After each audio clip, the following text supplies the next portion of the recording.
देखिए पारस मुकुटमणि जो शब्द है वो इस गाने के अंदर ये मेरी लिखी हुई शब्द नहीं है। मैं उस समय बैठी थी जब रांची में प्रॉपर रांची नहीं है, रांची से थोड़ा अंदर है वो जगह। तो वहाँ श्री हनुमंत कथा में जब सद्गुरु भगवान हमारे प्यारे श्री सद्गुरु राज जब बोल रहे थे, प्रवचन जब कर रहे थे, तो मैं बैठी थी, वहीं पर बैठी थी, मंच के बगल में ही बैठी थी। और उन्होंने जो जो कहा मैंने वहीं पर ही बैठकर भजन का जो तैयारी हुई है ना, वो वहीं पर बैठ गए हुए। तो ये पारस मुकुटमणि शब्द जो है तो वो गुरुराज के मुख से ही निकला था कि सद्गुरु जो होते हैं वो क्या होता है, वो जिनको स्पर्श कर देते हैं, सद्गुरु का स्पर्श हो जाए तो वो भी सद्गुरु बन जाए, तो वो स्पर्शमणि होते हैं, पारसमणि होते हैं। तो हाँ, पारसमणि ये शब्द गुरुराज के मुख से निकला था। और लेकिन मेरे हाथ से जब निकला वो पारस मुकुटमणि कैसे हो गया मुझे नहीं पता मुझे। तो ये इसका एक्सप्लेनेशन मैं क्या दूँ, मतलब जो गुरुराज बोले हैं वो तो मैं आपको बोली अभी कि जैसे सद्गुरु भगवान जब किसी को भी स्पर्श करते हैं, अपनी कृपा की जो स्पर्श देते हैं ना, स्पर्श मतलब टच नहीं, मतलब हाथ से टच कर दिया ऐसे नहीं, कृपा की स्पर्श, वो अपने दृष्टि से हो सकते हैं, वो अपने किसी भी तरह से हो सकते हैं, वो भगवान किसी भी तरह से वो कृपा कर सकते हैं।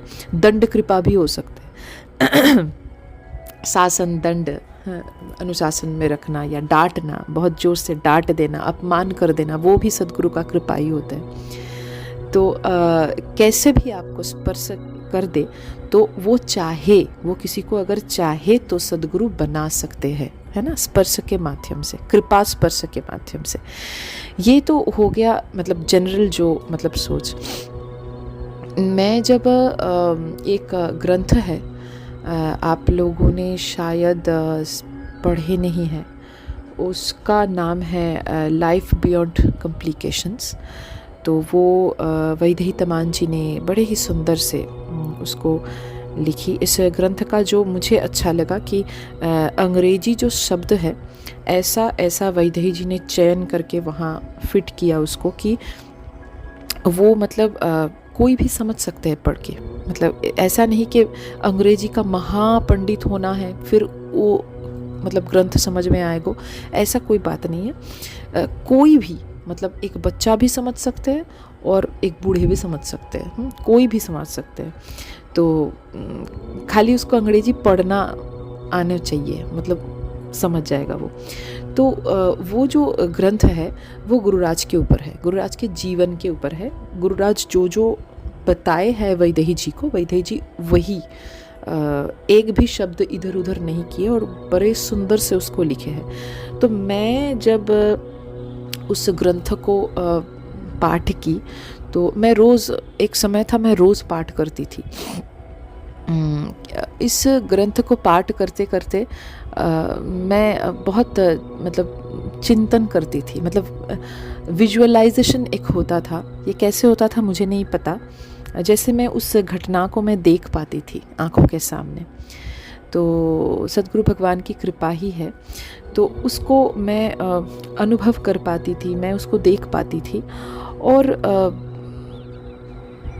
क्या ही मैं बोलूँ, मतलब वो पढ़ के देखिए मुझे शब्द नहीं मिल रहा है। तो वो पढ़ के जो मुझे ऐसा लगा कि मैं एक ग्रंथ पढ़ी थी।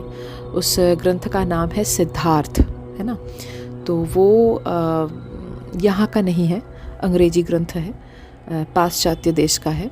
तो मैं थोड़ा पढ़ने की मतलब शौक़ रखती हूँ, कुछ भी अच्छा लगे मैं पढ़ लेती हूँ, चाहे वो हिंदी हो अंग्रेजी हो। तो उस मतलब ग्रंथ में, हाँ, ग्रंथ का जो लेखक है वो भी पाश्चात्य देश का ही है। उनका नाम है हरमन हेस। एक जर्मन लेखक है और गौतम बुद्ध की जो आध्यात्मिक यात्रा है अपने जीवन की, उसके ऊपर ये ग्रंथ लिखा गया है।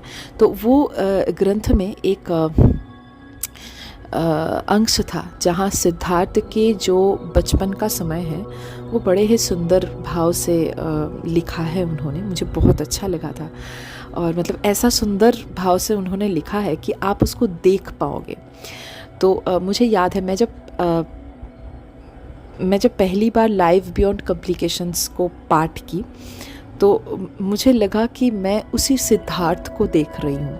मैं आपको पढ़ के बताऊँगी, आप लोगों को पता चलेगा। मैं हरमन हेस का जो लिखा हुआ अंश है जिसको पढ़ के मुझे लगा था कि ये तो गुरुराज के विषय में बोल रहे हैं, मतलब कहीं पर जाके लाइफ बियॉन्ड कॉम्प्लिकेशंस की जो भाव है और हरमन हेस की जो लिखा हुआ सिद्धार्थ की जो भाव है, मुझे एक जगह लगा था, मतलब वो चीज़।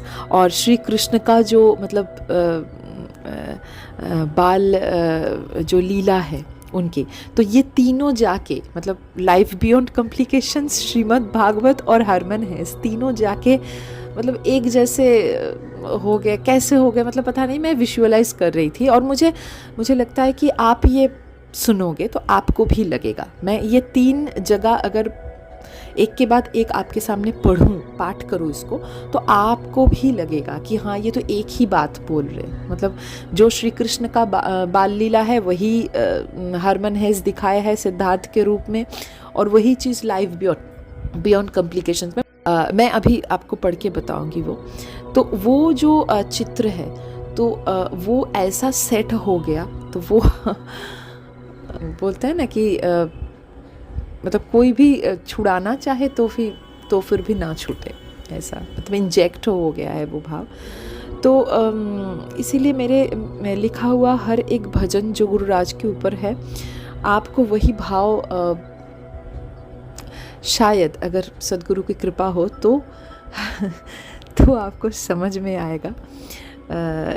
और जो पारस मुकुटमणि की बात आप बोल रहे हो, तो वो होता है ना कि the diamond of the first water, diamond of the first water. तो मुझे ऐसा लगा कि तो हालांकि मैं तो ये मतलब मणि का क्या ये है, ये तो मैं तो मणि का व्यापारी नहीं हूँ, मुझे नहीं पता, लेकिन फिर भी मैं बोलती हूँ कि diamond of the first water मतलब कि जे एक्सेप्शनली फाइन डायमंड। गुरुराज की हर एक वाणी को अगर आप सुनते हो तो आपको लगेगा कि ये जो मैं बताई कि exceptionally fine diamond, not only he himself, his वाणी, his teaching, his views also. आपको लगेगा कि आपका कुरान, बाइबल, ग्रंथ साहिब, श्रीमद् भागवत सब आपका हो गया, मतलब आत्मसात हो गया अगर आप ठीक से सुने और सुनकर चिंतन किए उसके ऊपर। तो क्योंकि जो लिखा हुआ है वहाँ वही प्रेम, वही अहिंसा, वही बात गुरुराज बहुत मतलब गुरुराज बोलते हैं ना कि सद्गुरु तुमको चॉकलेट खिला देते हैं, मतलब तुमको लगता है कि जैसे मतलब ऐसे करके इतना सहज करके गुरुराज बोलते हैं। जैसे हमारे ठाकुर श्री रामकृष्ण भी बहुत सहज करके बोलते हैं। जो अनपढ़ है, जो पढ़ाई लिखाई नहीं जानते हैं, जो मूर्ख से भी ज़्यादा मूर्ख है, उसको भी ठाकुर का बात मतलब समझ में आता है। तो वैसे ही हमारे सद्गुरु भगवान की अमृतवाणी है जो सबको समझ में आए, और सारे धर्म का जो निचोड़ है, रस है, वो इसमें है। तो इसीलिए मुझे ये लगा, और इसीलिए मैंने पारस मुकुटमणि इस शब्द के साथ एक बहुत गहरी अर्थ जुड़ा हुआ है, that the diamond of the first water, ये जुड़ा हुआ है, ये भाव जुड़ा हुआ है। और उसके साथ साथ मैं जो बोली, जो मैं बहुत इंस्पायर हुई उस सिद्धार्थ के जो चरित्र है, बहुत सुंदर वहाँ लिखा हुआ है। मैं आपको पढ़ के एक बार सुनाना चाहती हूँ, आप लोगों को अच्छा लगेगा। तो और आप आँख मूंद के, मैं जब पाठ करूँगी ना, आप आँख मूंद कर उसको सुनना, तो आपको लगेगा, मतलब आपको, मतलब आप शायद पहुंच पाओगे। मतलब मेरी जो विजुअलाइजेशन है, मेरी जो सोच है, वहाँ तक शायद राधा रानी की कृपा से पहुंच जाओगे।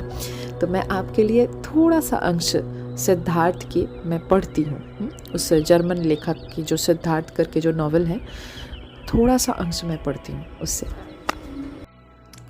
भाषा अंग्रेजी में है, तो मैं अंग्रेजी के साथ साथ हिंदी का अनुवाद भी बोल दूंगी, ताकि आप उस मतलब जो लेखनी है उसका रस आप सभी ले पाओ। और इस वीडियो की एंड होने के बाद नीचे डिस्क्रिप्शन बॉक्स में पार्ट 2 रस चर्चा, पारस मुकुटमणि पार्ट 2 रस चर्चा, वो हम डिस्क्रिप्शन में जो लिंक देंगे उसको दबाते ही आप पार्ट 2 में पहुंच जाएंगे। और ये जो मैं पाठ कर रही हूँ, मतलब जो मैं आपको पाठ करके सुनाने वाली हूँ, वो चीज़ आपको पार्ट 2 में सुनाई देगा। यूट्यूब में जाइए और सर्च बॉक्स में लिखिए संत गौरांगी वैष्णवी। देखिए यहाँ स्पेलिंग दिया हुआ है, स्क्रीन पर जा रहे हैं। और इसी को अगर आप टाइप करोगे यूट्यूब में जाकर, तो मेरा जो चैनल है, ऑफिशियल चैनल, वो आपको दिखेगा। और वहाँ पर आपको सारा जो ये सब पार्ट 1 पार्ट 2 इसका जो रसिक चर्चा है, वो सारा चीज़ आपको, सारे वीडियोस आपको वहीं पर मिल जाएगा। जय गुरुराज, जय श्री राम। जय गुरुराज हरि गुरुराज, गुरुराज गुरुराज हरि गुरुराज, गुरुराज गुरुराज कृष्ण गुरुराज।